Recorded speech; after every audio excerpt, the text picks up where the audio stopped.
네, 미국 대선 결전의 날이 밝았습니다. 1시간도 채 남지 않았는데요. 역대 선거 가운데 가장 치열한 초박빙의 대결이 예상됩니다. 이와 맞물려 북한이 오늘 아침 동해상으로 단거리 탄도미사일 여러 발을 발사하는 도발을 감행했습니다. 미국 대선 본투표가 시작된 시점에 북한 도발의 속내는 뭔지 김열수 한국군사문제연구원 안보전략실장과 자세한 얘기 나눠보겠습니다. 어서 오세요. 어서 오세요. 안녕하세요. 네, 북한이 오늘 아침에 닷새 만에 또 단거리 탄도미사일을 발사했는데 미 대선을 염두에 뒀다고 봐야겠죠? 전혀 아니라고 볼 수는 없는데요. 사실상 미 대선을 염두에 둔 것은 지난달 말, 그러니까 10월 31일 날 화성 19형 발사한 것을 통해서 충분히 보여줬다라고 생각하고요. 이것이 이제 당장 미 대선에 영향을 미쳤으리라고 생각을 합니다.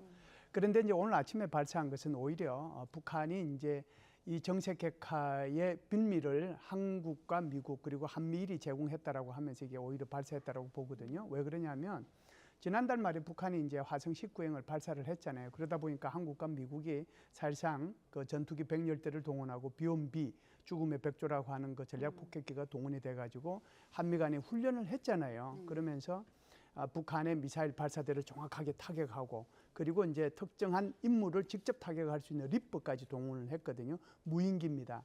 그리고 나서 이제 다시 한 이틀 있다가 한미일 연합 공군 훈련까지 했거든요. 그러다 보니까 북한이 여기에 대응할 수 없다라고 대응하지 않으면 안 된다라고 생각했기 때문에 오늘 이 미사일 발사를 하지 않았는가라고 생각을 합니다. 물론 이것 자체에 북한에 지금 미국의 그 유권자들이 자기네들 정신 없는데 여기 얼마만큼 관심을 가질지는 모르겠습니다만은 미국을 향한 것은 이미 지난달 말 화성 19형을 통해 가지고 충분히 보여주었다라고 생각을 합니다. 오늘이 미국 대선 당일입니다. 이제 본투표가 1시간도 채 남지 않았는데요.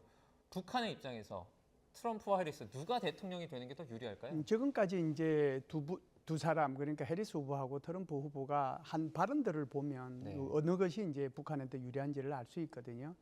해리스 후보 같은 경우에는 독재자라고 규정을 했고요. 그리고 이제 이 김정은 같은 독재자한테 알랑거리지 않겠다라고 표현을 했어요. 그렇기 때문에 이제 북한으로서는 좀 부담스러운 인물이라 이렇게 볼 수가 있고요.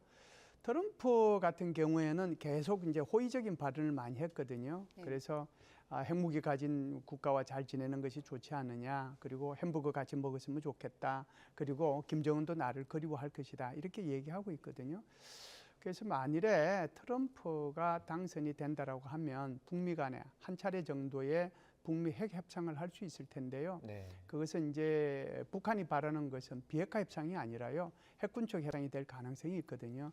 그렇기 때문에 김정은 입장에서 보면 핵군축 협상을 할 가능성이 있는 트럼프를 해리스보다 더 선호한다 이렇게 볼 수가 있죠. 미 대선은 북한 문제도 그렇고 지금 우크라이나 전쟁도 그렇고 많은 분야에 영향을 줄 텐데 트럼프는 예전부터 자신이 대통령이 되면 전화 한 통으로 우크라이나 전쟁 끝낼 수 있다 이렇게 얘기를 했잖아요. 그러면 우크라이나 전쟁은 미 대선의 영향을 받아서 어떻게 이제 종결 수순을 받을 수 있을까요? 워낙 허풍이 센 사람이기 때문에 그 허풍을 다 믿고 그대로 이루어지리라고 보는 것은 우리 스스로도 좀 잘못 판단할 수 있는 근거가 될 수 있을 텐데요. 가끔씩 이 허풍이 통하기도 하죠. 공갈이 이제 통하듯이 통하기도 하는데 여기에 대해서도 이제 해리스 후보하고 트럼프 후보하고 극명하게 다릅니다. 해리스 후보는 우크라이나 전쟁에 대해서 또 우크라이나에 대해서 어떻게 얘기를 하느냐 하면은 우크라이나의 독립과 안전이 중요하다. 그렇기 때문에 우리는 우크라이나를 도와야 된다라고 얘기를 해오고 있고요. 반면에 이제 트럼프는 다르죠. 그러니까 트럼프의 입장에서 보면 지금 우크라이나한테 얘기하는 것은 젤렌스키 대통령한테 직접 얘기를 했잖아요. 전쟁 니들 하지 말아서야 된대 했다라고 얘기를 하고 그리고 심지어 젤렌스키 대통령이 승리 계획이라고 하는 것을 가지고 지난달에 트럼프 대통령한테 브리핑을 했잖아요. 우리는 이렇게 하면 승리를 하겠다라고 하는데 거기에 대해서 말 한마디 안 했단 말이죠. 그러면서도 이제 계속해서 얘기하고 있는 것이 바로 러시아와의 협상을 통해서 이 문제를 마무리 짓겠다라고 하는 거거든요. 벤스 부통령 후보의 말이 훨씬 더 자극적인데요.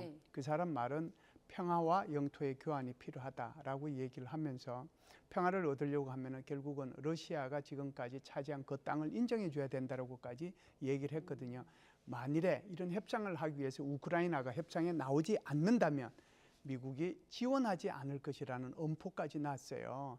그런 차원에서 본다면 해리스가 당선된다면 지금보다는 오히려 더 이제 러시아의 북한까지 파병을 했으니까 더 많은 지원이 있을 수 있지만 트럼프가 만일에 대통령이 당선이 된다면 협상을 위한 그런 노력들을 이제 해 나가지 않겠는가. 그렇게 되면 이것은 우크라이나로 봐서는 큰 재앙이 될 수도 있고 그리고 유럽의 안보를 봐서도 굉장히 위험한 그런 상황이 전개될 수도 있다. 그렇게 보지요.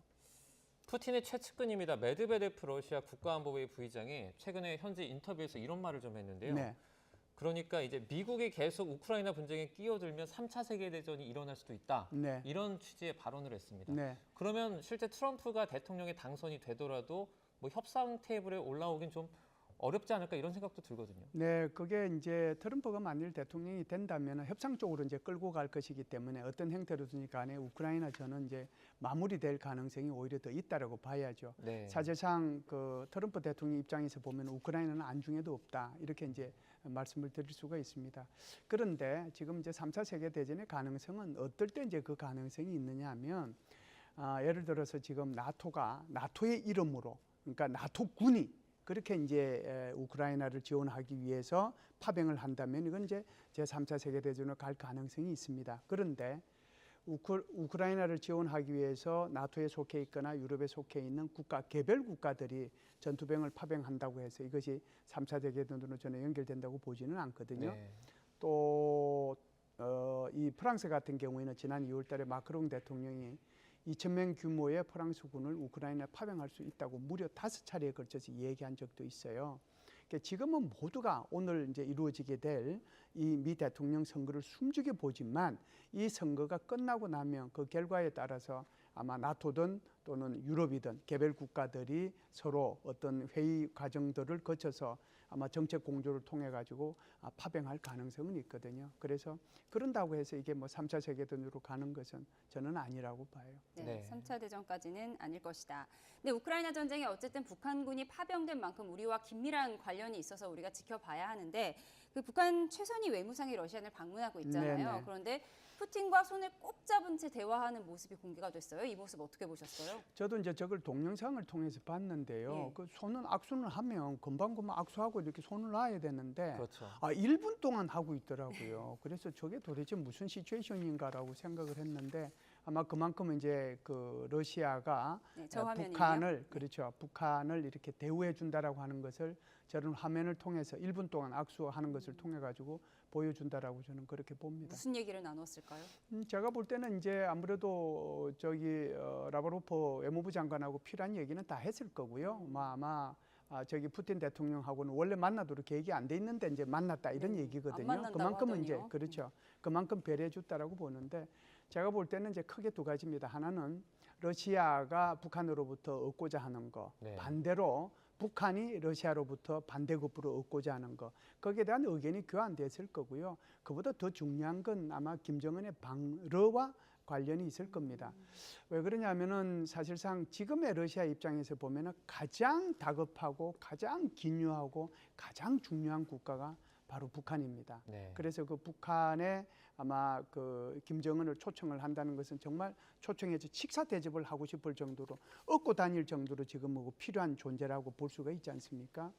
그래서 아마 그 얘기를 좀 하지 않았을까. 그렇다라고 하면 아무래도 이제 이게 이렇게 전개가 된다면 대통령 선거가 끝나고 그리고 내년 1월 20일 날 취임할 때까지 그러면은 이제 시간이 대충 한 2달 조금 이제 남아 있으니까 그 기간을 이용해서 김정은을 불러들일 가능성도 있다. 그래서 그 러시아와 북한의 그 끈끈한 모습을 오히려 새로 출범하는 미국의 행정부에 이렇게 과시할 가능성도 있거든요.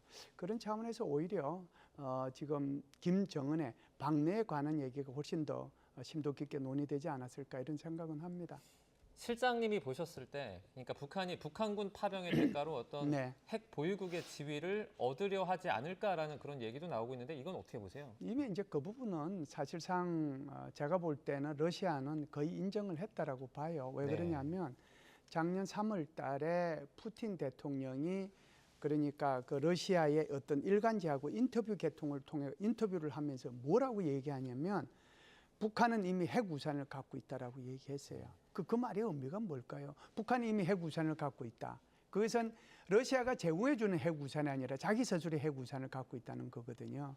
그때 이미 저는 저게 러시아가 북한의 핵무기 보유국을 인정해주는 발언이라고 저는 생각을 했거든요. 네. 근데 이제 이번에도 최선희가 갔을 때 그 비슷한 말을 했잖아요. 소위 말해서 억지력, 억제력. 그러니까 전략적 억제력이라고 하는 것은 결국 그 핵무기를 얘기하는 거거든요.